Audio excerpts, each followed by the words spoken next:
creation. He's a guy who's very smart and instinctual about how to press the levers. You know, it's almost as though he's an expert organist at St. Patrick's Cathedral, right? And he can press the levels perfectly to play the media to dance to a tune and make it a spectacle.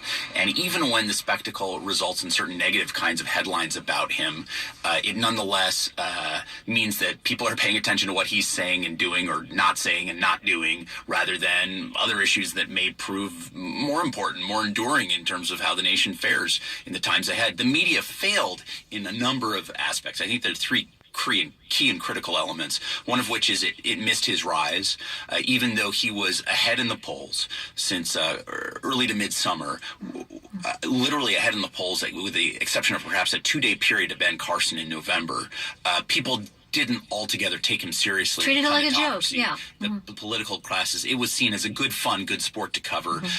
And yet, you know, as there were some early signs, Evan Osnos' piece in the New Yorker about how he was tapping into certain white resentment, and other signs as well, that there were stirrings of something here that needed to be taken seriously.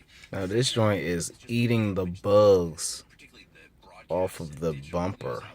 I'm going to give him the benefit of the doubt and say that's what he's doing.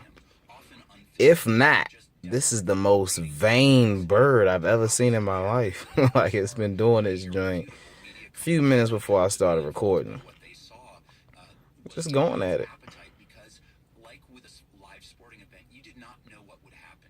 You didn't know what Trump would say or do next. You didn't know if something would occur. You know, there might be some sort of melee or fist fight at a Trump rally. Well, this heightens the drama, even if it's lamentable. Well, and David, I was going to say, yeah, the third. Go ahead. The third thing that's very important is it didn't treat his business record the way in which they would have, the press should have treated and does typically treat a politician's